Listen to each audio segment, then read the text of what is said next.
Hello बंधुगण, आपण जानते कि पृथ्वी को छाड़देले एपरि एक ग्रह अच्छी जोठार कि मनुष्य जीवन जीवार संभावना सबुठार अधिक।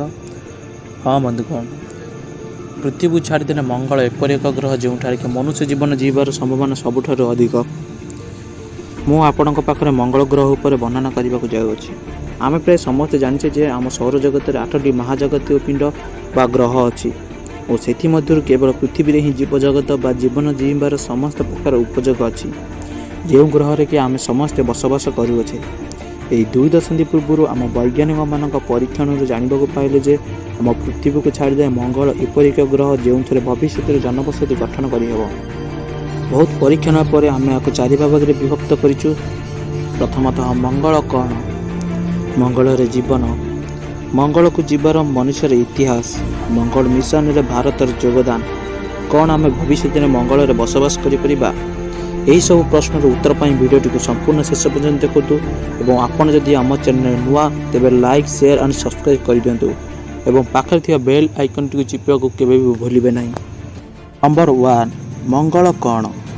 मंगल हेउची सौर जगतर 4 नंबर ग्रह और 7 नंबर बृहत ग्रह जहाँकि प्राय 4.5 अरब वर्ष पूर्व सूर्य चारिपटे घुरुवा धूली निज निज आकर्षण बल जो तैयारी होता जहाँकि मार्स एवं मंगल ग्रह रे परिचित। यही मार्स नामटी रोमान ग्रंथ रोमान गॉड ऑफ वार रु आसी जहाँकि सूर्य ठारू प्राय 228 न्यूटन किलोमीटर एवं पृथ्वी ठारू 159 न्यूटन किलोमीटर बा पृथ्वी और सूर्य मझे दूरता ठारू प्राय 2 गुणा दूरतार अच्छी। यार 2टी मून अच्छी यथाक्रमे फोबोस एवं डेमियस।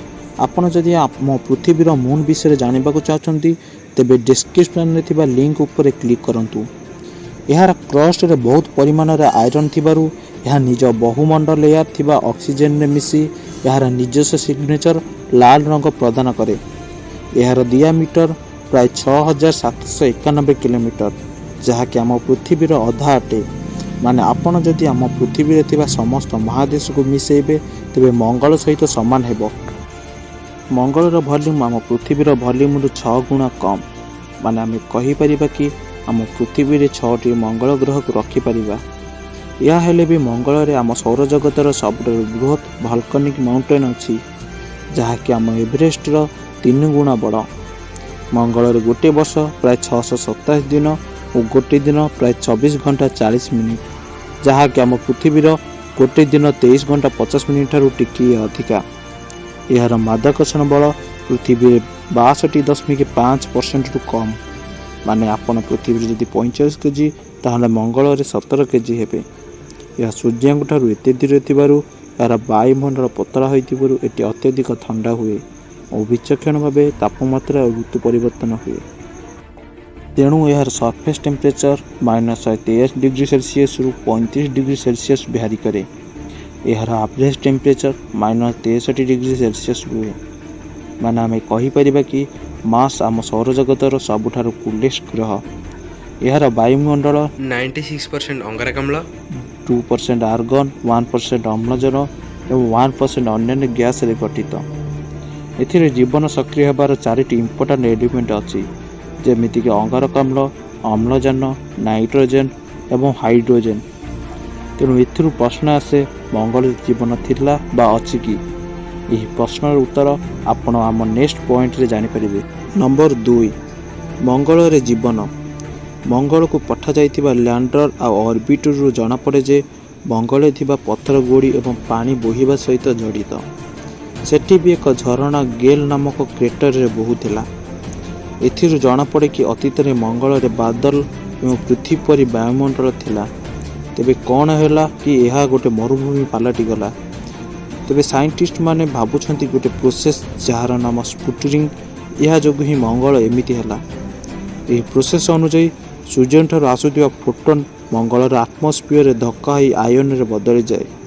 जेतेबेले सोलार विंड आसे जहाँकि गोटे मैग्नेटिक फील्ड यह निज आड़ को आकर्षण करे और यह को स्पेस को छाड़ी दिए।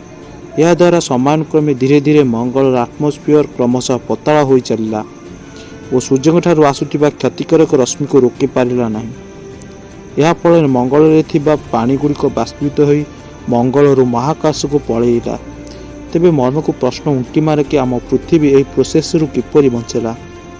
ଏହାର ପ୍ରତ୍ୟୁତ୍ତର ହେଲା କି ଆମ ପୃଥିବୀ କୋରରେ ଟେକ୍ଟୋନିକ୍ ପ୍ଲେଟ୍ର ଚଳପ୍ରଚଳ ଯୋଗୁଁ ଆମ ପୃଥିବୀ ଚାରିପରି ଚୁମ୍ବକୀୟ କ୍ଷେତ୍ର ତିଆରି ହୁଏ, ଯାହାକି ସୂର୍ଯ୍ୟଙ୍କଠାରୁ ଆସୁଥିବା ସୋଲାର ଷ୍ଟର୍ମର ବହୁତ ପାର୍ଟିକଲକୁ ରିଫ୍ଲେକ୍ଟ କରିଦିଏ ଓ ପୃଥିବୀକୁ ଆସିବାକୁ ଦିଏ ନାହିଁ। 3. ମଙ୍ଗଳକୁ ଯିବାର ମନୁଷ୍ୟର ଇତିହାସ। ମଙ୍ଗଳକୁ ଯିବାର ଇଚ୍ଛା ଆପଣ ଏଥିରୁ ଜାଣିପାରିବେ କି ମଙ୍ଗଳ ହିଁ ଏପରି ଏକ ସୌରଜଗତୀୟ ଗ୍ରହ ଯାହା ପାଇଁ ସବୁଠୁ ବେଶୀ ମିଶନ ଛଡ଼ା ହେଉଛି। ଏଠିକୁ ଯିବା କାଟିକର ପାଠ। ଏଥିରୁ ଜଣାପଡ଼େ କି 1960 ମସିହାରୁ ପ୍ରାୟ 45ଟା ମିଶନରୁ 26ଟା ମିଶନ ଫେଲ୍ ହୋଇଛି। ଏଥିମଧ୍ୟରେ କିଞ୍ଚିତ ନିଜ ପ୍ରଥମ ଷ୍ଟେଜର ମଧ୍ୟ ସଫଳତା ଭାବେ ପୂରଣ ହୋଇପାରେନି। ଏଥିମଧ୍ୟରୁ ସବୁଠୁ ସକ୍ସେସଫୁଲି ମିଶନ ଗୁଡ଼ିକ ହେଲା ମାର୍ସ ରୋଭର ମିଶନ ଯାହାକି 2004ରେ ଲଞ୍ଚ ହୋଇଥିଲା ଓ କ୍ୟୁରିଓସିଟି ମିଶନ ଯାହାକି 2011ରେ ଲଞ୍ଚ ହୋଇଥିଲା। ଏହି ଦୁଇ ମିଶନ ହିଁ ଆମକୁ ମାର୍ସ ବିଷୟରେ ବହୁତ ତଥ୍ୟ ଦେଇଛି, ଯଥା ମାର୍ସରେ ପାଣି ଆଉ ସିଲିକା ଖୋଜିବା।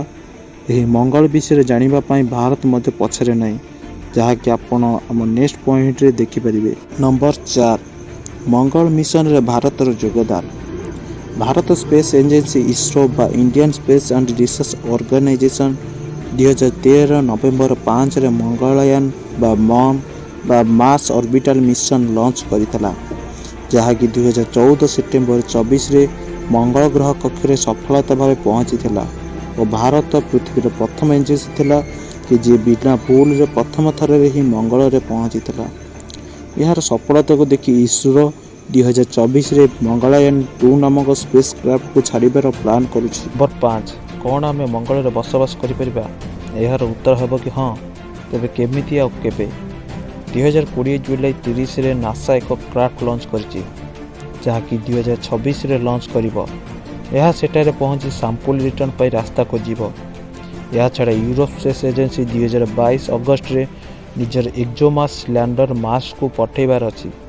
କିନ୍ତୁ ଆମମାନଙ୍କ ମଧ୍ୟରୁ ସବୁଠାରୁ ବଡ଼ ମିଶନ ସ୍ପେସ୍ ଏକ୍ସର ମାଲିକ ଇଲନ୍ ମସ୍କ ଘୋଷଣା କରିଛନ୍ତି ଯେ 2027 ପରେ ସିଏ ଲୋକଙ୍କୁ ମାର୍ସରେ ପହଞ୍ଚାଇବେ। ଆମେରିକାରେ ମଧ୍ୟ ବାରାକ ଓବାମାଙ୍କ ସମୟରେ ଆମେରିକା ପଲିସି ଆଣିଥିଲା, ଯାହା ମଧ୍ୟରେ ଲେଖା ହୋଇଛି କି 2030 ସୁଦ୍ଧା ନାସା ମଣିଷମାନଙ୍କୁ ମଙ୍ଗଳରେ ଛାଡ଼ିବ। ଏତେ ପର୍ଯ୍ୟନ୍ତ ଜାଣିଲେ କେବେ? ଏବେ ଚାଲନ୍ତୁ ଜାଣିବା କେମିତି। ପ୍ରଥମେ ଆମେ ମଙ୍ଗଳକୁ ସ୍ୱୟଂଚାଳିତ ରୋବୋଟ ପଠାଇବା। ସେ ସେଠାରେ ପହଞ୍ଚି ଇଲେକ୍ଟ୍ରିସିଟି ପାଇଁ ସୋଲାର ପ୍ୟାନେଲ ଲଗାଇବ। ମଙ୍ଗଳରେ ପାଣି ନଥିବାରୁ ଏକ ଓଭାନ୍ ନାମକ ଏକ ଯନ୍ତ୍ର ପଠାଯିବ, ଯାହାକି ମଙ୍ଗଳ ବାୟୁମଣ୍ଡଳରେ ଅକ୍ସିଜେନ ଏବଂ ହାଇଡ୍ରୋଜେନକୁ ମିଶାଇ ପାଣି ତିଆରି କରିବ। ଏକ ପ୍ଲାଣ୍ଟ ବସାଯିବ ଯାହାକି କାର୍ବନ ଡାଇଅକ୍ସାଇଡ ଏବଂ ମଙ୍ଗଳରେ ଥିବା ଶୁଖିଲା ବରଫକୁ ମିଶାଇ ଲିକ୍ୱିଡ ମିଥେନ୍ ଅକ୍ସିଜେନ ତିଆରି କରିବ, ଯାହାକି ରକେଟର ଫ୍ୟୁଏଲ ଭାବେ ବ୍ୟବହାର କରାଯାଏ। ଏବଂ ସେଇଠି ଘରଗୁଡ଼ିକ ମାଟି ତଳେ କରାଯିବ, କାରଣ ମଙ୍ଗଳର ପାଣିପାଗ ବହୁତ ଖରାପ ହୁଏ ଓ ସେଠାରେ ବହୁତ ବଡ଼ ବଡ଼ ଧୂଳି ଝଡ଼ ଆସେ, ଯାହାକି ମାସ ମାସ ଧରି ଚାଲୁ ରହିଥାଏ। ଏହା ସ୍ଥାପନ କଲା ପରେ ସଭା ଶେଷରେ ମାନବକୁ ମାର୍ସ ପଠାଯିବ। ବୈଜ୍ଞାନିକମାନଙ୍କ ଅନୁସାରେ 2050 ସୁଦ୍ଧା ମଙ୍ଗଳର ପ୍ରଥମ ସହର ନିର୍ମାଣ ହୋଇସାରିଥିବ। ପର୍ଯ୍ୟନ୍ତ ସଠିକ୍ ଭାବରେ ଜାଣିପାରେ ନାହିଁ କି ମଙ୍ଗଳ କିପରି ମରୁଭୂମି ପାଲଟିଲା ଏବଂ ଏଠାରେ ଜୀବନ ଥିଲା ବା ନାହିଁ। ଆଶା କରେ କି କିଛି ବର୍ଷ ପରେ ଆମେ ଏହି ପରିକଳ୍ପନାର ପରିସମାପ୍ତି ଘଟାଇବା। ଆପଣଙ୍କୁ ଭିଡ଼ିଓ ଯଦି ପସନ୍ଦ ଲାଗେ ତେବେ କମେଣ୍ଟ ଦେବାକୁ ଜମାରୁ ଭୁଲିବେ ନାହିଁ। ଧନ୍ୟବାଦ।